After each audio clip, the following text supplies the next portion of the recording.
Hello friends, welcome to my channel study English by Sudhir sir. Welcome to my channel. आज का हमारा topic है errors in sentence. आज आपके लिए कुछ मोस्ट इम्पोर्टेंट्स एरर्स सेंटेंस में लाया हूँ जो आपके सभी एग्जाम्स के लिए काफ़ी हेल्पफुल होंगे। तो let us start the class without wasting the time.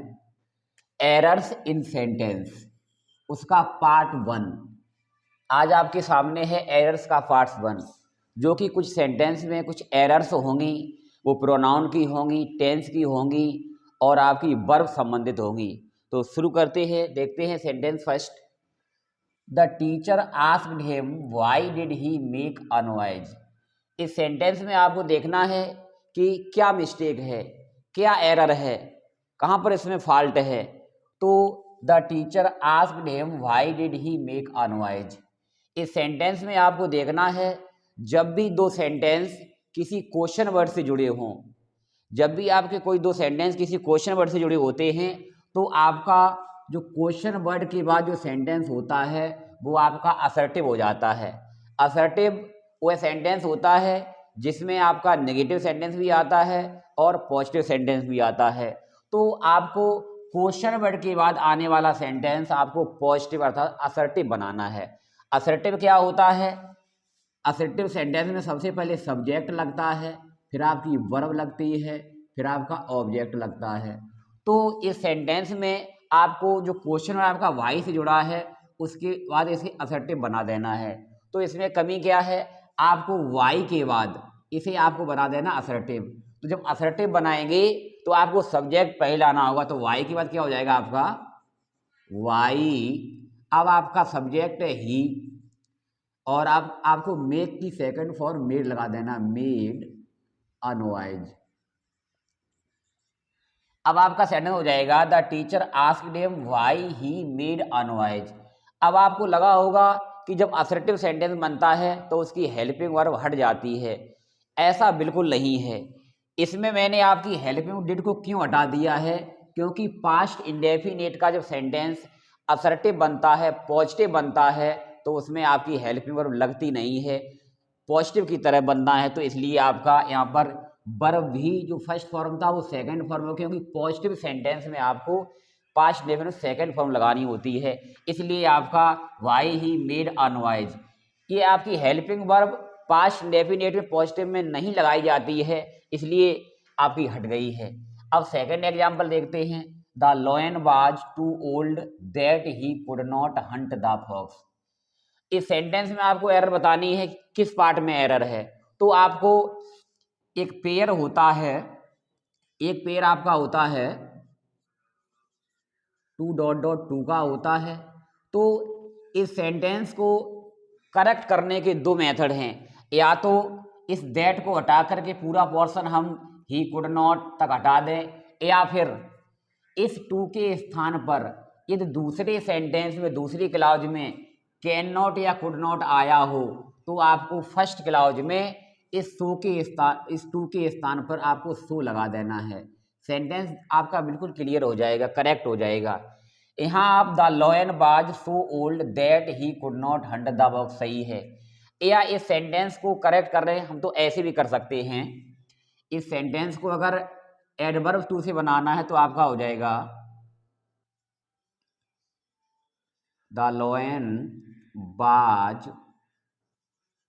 To old to hunt the fox.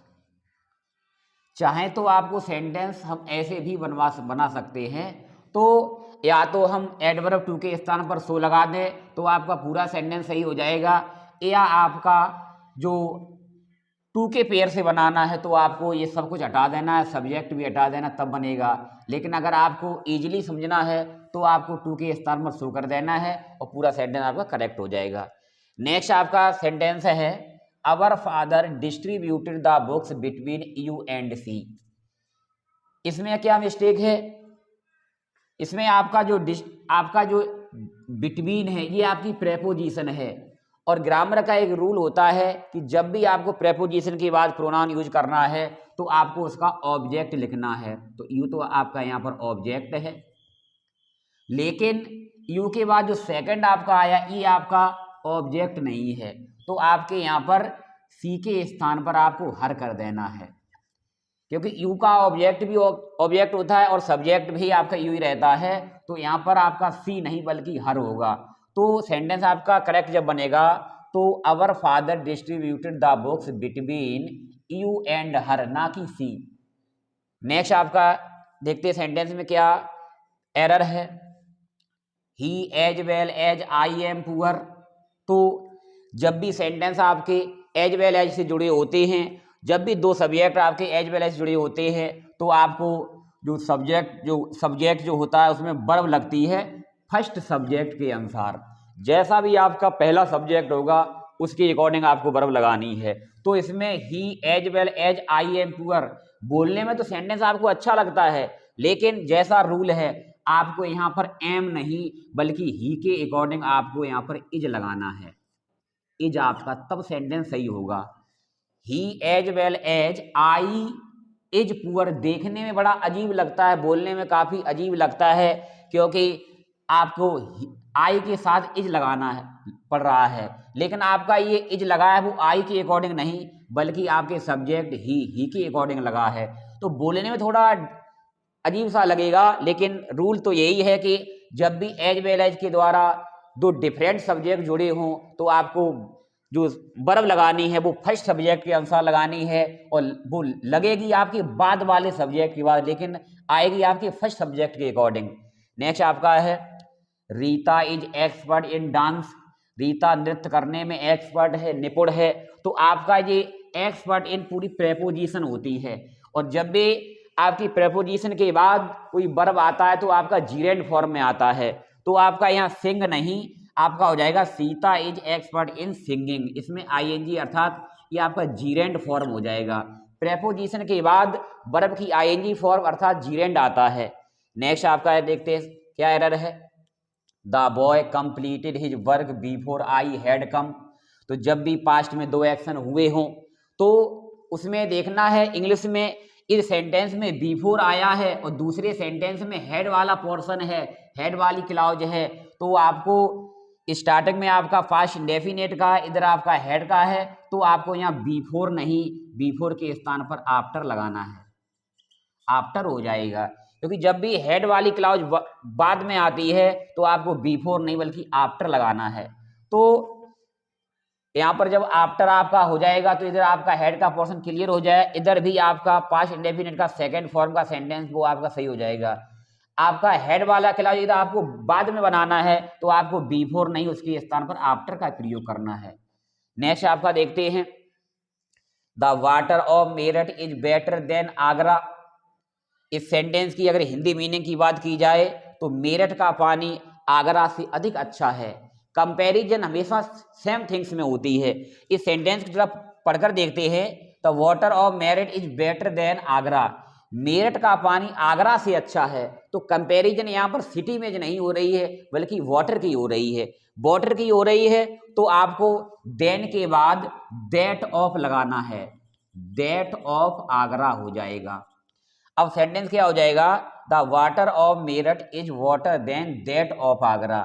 अगर हम इसे दैट ऑफ नहीं लगाते हैं तो इसकी हिंदी हो जाएगी कि मेरठ का पानी आगरा से अच्छा है, तो आगरा से अच्छा नहीं है, कंपैरिजन तो सिटी में हो ही नहीं रही है, कंपैरिजन आपकी वाटर से हो रही है, तो आपको देन दैट मीन्स आपका हो जाएगा कि मेरठ का पानी आगरा के पानी से अच्छा है। तो आपका वाटर का वाटर से करने के लिए रिपीटेशन से बचने के लिए आपको दैट ऑफ का प्रयोग करना है। नेक्स्ट आपका है I am so rich as he, ये कंपैरिजन है, तो आपका पेयर होता है, इसमें आपका एज डॉट डॉट एज का होता है, ये आपका पॉजिटिव में होता है, और आपका सो डॉट डॉट एज होता है वो आपका निगेटिव में होता है। तो यहाँ पर आपका I am so rich as he ये आपका पॉजिटिव सेंटेंस है, तो यहाँ पर आपको सो नहीं बल्कि एज का प्रयोग करना है।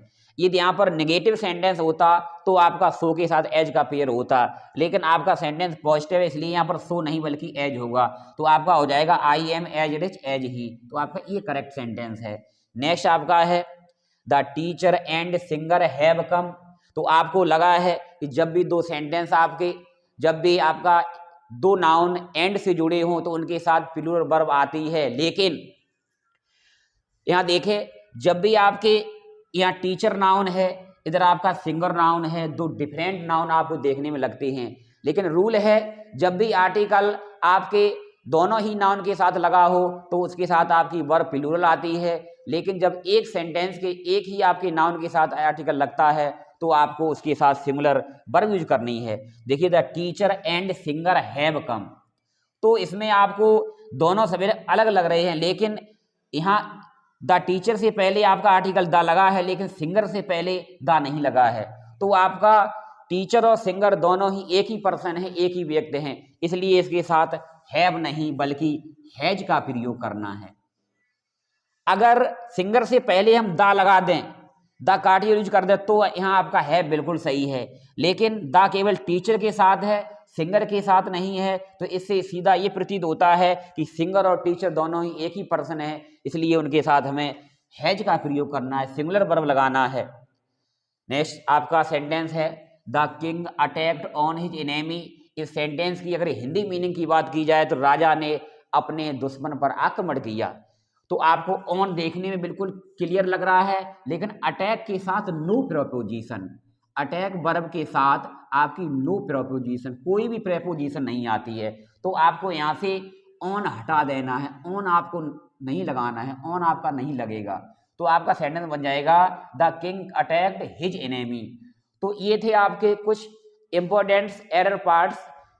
आशा करता हूँ वीडियो आपको पसंद आएगा। यदि वीडियो पसंद आता है तो इसे लाइक एंड सब्सक्राइब करें। Thanks for watching my video.